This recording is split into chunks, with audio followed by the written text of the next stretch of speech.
I found out my wife has been secretly messaging her ex for months, and when I confronted her, she said it was just innocent catching up.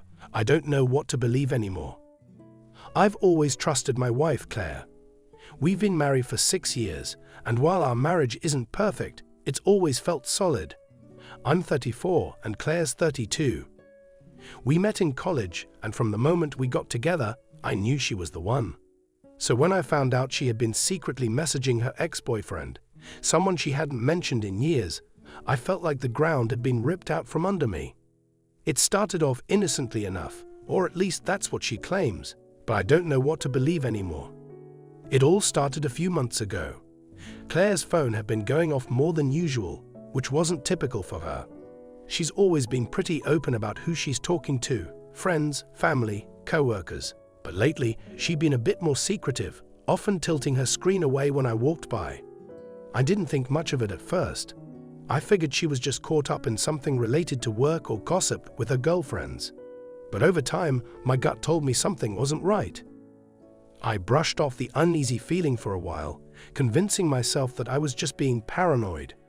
I didn't want to be the kind of husband who snoops through his wife's phone, and I didn't want to accuse her of something without proof.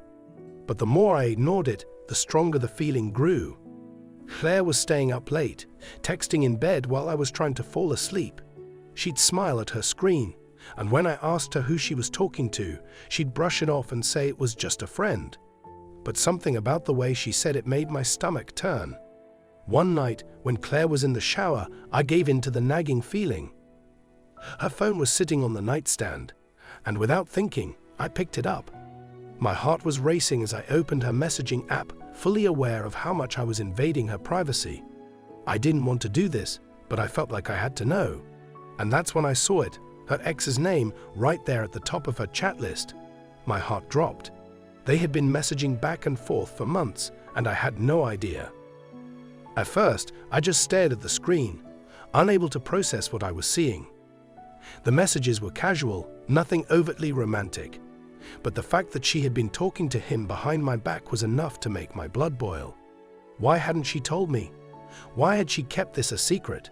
My hands were shaking as I scrolled through the messages, trying to find something, anything that would explain what was going on. But all I found were conversations about old memories, inside jokes, and updates about their lives.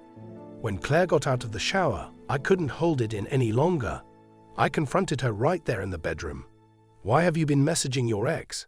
I asked, trying to keep my voice steady. She looked shocked, like she hadn't expected me to find out. "What are you talking about?" she asked, her face pale. I held up her phone. "These messages," I said, my voice shaking. "You've been talking to him for months. Why didn't you tell me?" Claire's expression changed from shock to frustration. "It's not what you think," she said quickly. "We're just catching up. It's completely innocent." But I wasn't buying it. "If it's so innocent, then why didn't you tell me about it?" I demanded. "Why keep it a secret?" Claire sighed and sat down on the edge of the bed. "I didn't tell you because I knew you'd react like this," she said, her voice calm but defensive. "There's nothing going on. We're just talking, that's all." Her words didn't make me feel any better. If it was really just innocent catching up, why did it feel like such a betrayal? "You've been hiding it from me for months," I said, my voice rising. "How am I supposed to trust you after this? How do I know it's really just talking?" Claire looked at me, her eyes filled with frustration and guilt. "I'm sorry I didn't tell you," she said quietly. "But I promise nothing's happening between us. He's just an old friend, that's all." I didn't know what to believe. On the one hand, Claire had never given me a reason to doubt her before. She'd always been honest, and we'd built our relationship on trust. But on the other hand, this felt like a huge betrayal. She had been hiding something from me for months, and it wasn't just some random conversation. It was with her ex, someone she had a romantic history with. I couldn't shake the feeling that there was more to it than she was letting on. The rest of the night was tense. Claire tried to reassure me, telling me that the messages meant nothing and that she didn't have any feelings for her ex. But the more she talked, the more distant I felt. I couldn't shake the image of her smiling at her phone, texting him late at night while I lay next to her, completely unaware. It was like there was this whole other part of her life that I didn't know about, and it scared me. I didn't know how to move forward from this. Over the next few days, things between us were strained. I tried to act normal, trying to pretend that I believed her, but inside, I was torn apart. Every time her phone buzzed, I couldn't help but wonder if it was him. Every time she smiled at a message, I felt a knot tighten in my stomach. I didn't want to be the kind of husband who was constantly suspicious, but I couldn't help it.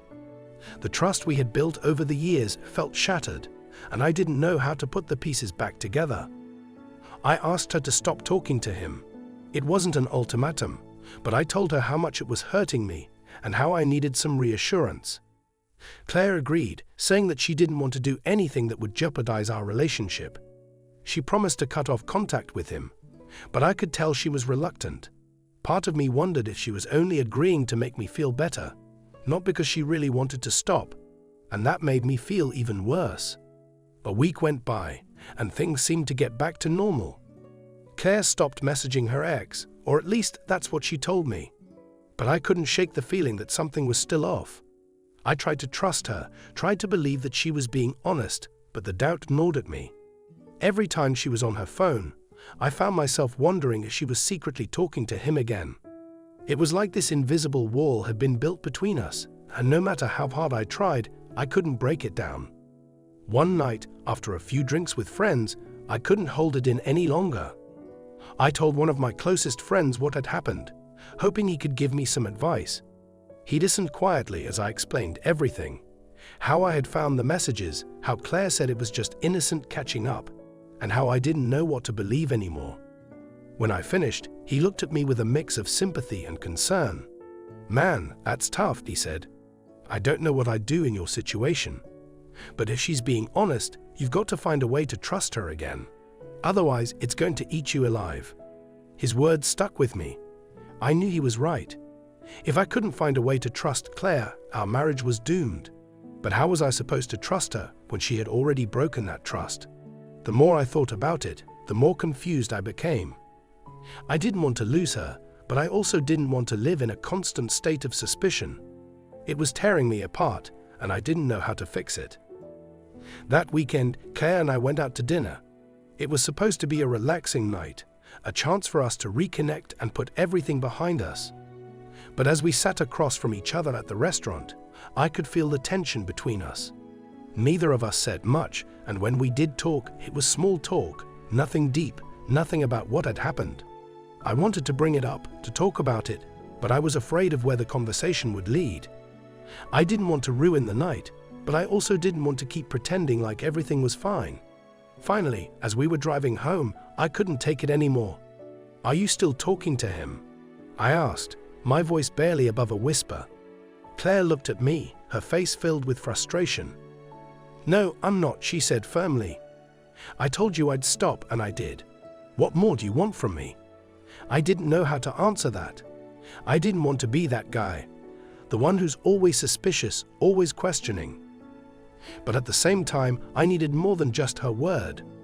I needed to feel like I could trust her again, and I didn't know how to get there. The car ride home was silent, and when we got back to the house, we both went to bed without saying another word. I lay there in the dark, staring at the ceiling, wondering if this was the beginning of the end. Our marriage had always been built on trust and honesty, but now that foundation felt shaky. I didn't want to lose Claire, but I didn't know how to move past this. I didn't know if I could ever fully trust her again, and that thought terrified me. Over the next few weeks, things between us remained tense. Claire tried to be affectionate, tried to reassure me that everything was fine, but I could tell she was getting frustrated with my constant questioning. And I couldn't blame her. I knew I was being paranoid, but I couldn't help it. Every time she smiled at her phone, every time she stayed up late texting, I felt that familiar knot in my stomach. I didn't want to be the suspicious husband, but that's exactly what I had become. I started going to therapy on my own, hoping that talking to someone would help me sort through my feelings. My therapist was great, really understanding, and she helped me realize that my fear of losing Claire was what was driving my paranoia. "You're afraid that if you don't keep a close eye on things, you'll lose control," she said during one session. but the more you try to control the situation, the more distance you create between the two of you. Her words hit me hard, but she was right. I had been trying so hard to prevent Claire from slipping away that I was actually pushing her further. After a few more therapy sessions, I decided to sit down with Claire and have an honest conversation. No accusations, no anger, just a real talk about how I was feeling. One night after dinner, I asked her to sit with me in the living room. She looked nervous, probably expecting another fight, but I told her that I just wanted to talk. "I'm really struggling here," I admitted. "I want to trust you, but I'm having a hard time. And it's not just about the messages, it's about how this whole situation has made me feel. Like I don't know what's going on in your life anymore." Claire listened quietly, her face softening as I spoke. "I get it," she said after a moment. "I understand why you feel that way. And I'm sorry. I never meant to hurt you, and I wish I had told you about the messages from the beginning. But I swear to you, there's nothing going on between me and him. I've cut off all contact, and I'm not going to talk to him again. I want us to move forward, but I need you to trust me." Her words were sincere, but I still felt that lingering doubt. The next few weeks were a little better. Claire was more open with me, showing me her phone whenever I asked, and being more communicative about who she was talking to. I appreciated the effort, but part of me still felt guilty for even asking her to do that. It felt controlling, and that wasn't the kind of husband I wanted to be. But at the same time, I didn't know how else to rebuild the trust that had been broken. It was like I was stuck in this cycle of needing reassurance but hating myself for needing it. One night, Claire and I were watching a movie on the couch when her phone buzzed. She picked it up, glanced at the screen, and set it back down without responding. I felt that familiar pang of anxiety, wondering who it was, but I didn't say anything. I didn't want to ruin the moment. A few minutes later, she turned to me and said, "It was just my mom." I didn't respond because we're watching the movie. I nodded, grateful for the reassurance, but I hated that I even needed it in the first place. I started thinking about what my therapist had said, that my fear of losing Claire was what was driving my paranoia. And I realized that she was right. I had been so focused on what Claire was doing, on whether or not she was talking to her ex, that I hadn't stopped to think about why I was feeling this way.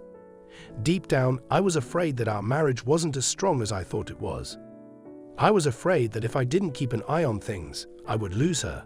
But in trying to prevent that, I was only making things worse. I brought it up in my next therapy session, and my therapist helped me realize that the problem wasn't just Claire, it was me. I had been placing all my focus on her actions, on whether or not she was trustworthy, but I hadn't taken the time to look at my own insecurities. "You need to trust yourself," my therapist said. "Trust that you'll be okay, no matter what happens. Whether Claire is being honest or not, you have the strength to handle whatever comes your way. You don't need to control the situation. You just need to trust yourself." Those words hit me hard, and I spent the next few days thinking about them. Maybe my therapist was right. Maybe I had been so focused on controlling the situation that I hadn't stopped to think about what I really needed: to trust myself, to trust that I could handle whatever happened, whether Claire was being honest or not. It wasn't easy, but I started to let go of some of the control. I stopped asking to see her phone, stopped questioning her every time she smiled at a message. And slowly, things between us started to improve. Claire noticed the change in me too. "You seem more relaxed," she said one night as we were getting ready for bed. "I'm glad. I've missed this." I smiled, realizing that I had missed it too, the easy, comfortable relationship we used to have. I didn't want to spend the rest of my life worrying about whether or not I could trust her. I wanted to believe her, to trust her again, and I realized that part of that had to come from me. I had to let go of my need for control and trust that everything would be okay. Over the next few months, things between us continued to improve. We started going on more date nights, spending more quality time together, and rebuilding the connection that had been damaged by the whole situation. There were still moments of doubt, moments when I wondered if Claire was really being honest with me, but they became less frequent. I realized that trust wasn't something that could be rebuilt overnight. It would take time. But I was willing to put in the work, and so was Claire. One night, as we were lying in bed, Claire turned to me and said, "I'm really sorry for everything that happened. I wish I had been more honest with you from the start. I never meant to hurt you, and I'm so glad we're getting back to where we were." Her words were sincere, and for the first time in a long time, I felt like I could truly forgive her. It wasn't easy, and it had taken a lot of work, but I was finally starting to let go of the anger and betrayal. But even as things improved between us, I knew that the experience had changed me. I wasn't the same person I was before I found those messages, and neither was our marriage. There was a part of me that would always be a little more cautious, a little more guarded. I didn't want to live in constant suspicion, but I also didn't want to be blindsided again. It was a delicate balance, and I was still figuring out how to navigate it. As time went on, I realized that trust wasn't just about believing that Claire wouldn't betray me again. It was about trusting myself to handle whatever came my way. Whether it was good or bad, I knew that I had the strength to deal with it. I didn't need to control everything or keep a constant watch over Claire's actions. I needed to trust that I would be okay, no matter what. And that realization brought me a sense of peace that I hadn't felt in a long time. Claire and I continued to work on our marriage, and slowly but surely, we rebuilt the trust that had been broken. It wasn't easy, and there were still moments of doubt, but I was starting to believe that we could make it through this. I had learned a lot about myself throughout the whole experience, about my fears, my insecurities, and my need for control. And while it had been painful, it had also been a learning experience that had ultimately made me stronger. Looking back, I realized that finding those messages was a wake-up call for both of us. It forced us to confront issues in our marriage that we had been ignoring for too long. It wasn't just about the messages. It was about communication, trust, and the foundation of our relationship. And while it had been a difficult experience, it had also brought us closer together in a way that I hadn't expected. We were both willing to put in the work, and that's what mattered. One night, as we sat on the couch together, Claire leaned her head on my shoulder and said, "I'm really glad we're okay. I know it wasn't easy, but I think we're stronger because of it." I nodded, realizing that she was right. We had been through hell and back, but we had come out the other side stronger, more connected, and more understanding of each other's needs. It hadn't been easy, but it had been worth it. I still think about those messages from time to time. They're a reminder of how fragile trust can be, how easily it can be broken. But they're also a reminder of how strong a relationship can become when both people are willing to fight for it. Claire and I had faced a major hurdle in our marriage, but we had come out stronger because of it. And while the doubt might never fully go away, I knew that we had built something that could withstand whatever challenges came our way. Claire and I continued to work on our communication, making sure to be more open and honest with each other about everything. It wasn't just about the big things, it was about the little things too.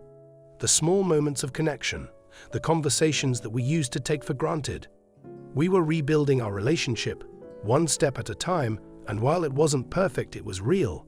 And that's what mattered. As I sit here writing this, I realize that I've come a long way since the day I found those messages. I'm no longer consumed by anger and suspicion. I've learned to trust Claire again, but more importantly, I've learned to trust myself. I've learned that I can handle whatever life throws at me, and that I don't need to control everything to feel secure. It's been a long journey, but I'm proud of how far we've come. I know that trust is something that will always require work. It's not something that you can rebuild overnight, and it's not something that's ever truly finished. But I'm okay with that. I'm willing to put in the effort, and so is Claire. We've both learned a lot from this experience, and while it was painful, it was also a chance for growth. And in the end, that's what matters most. Claire and I aren't perfect, but we're stronger now than we've ever been. We've faced challenges, we've dealt with betrayal, and we've come out the other side. And while I don't know what the future holds, I do know that we're both committed to making our marriage work. We've been through the worst, and we're still standing. And that, to me, is proof that we can handle whatever comes next.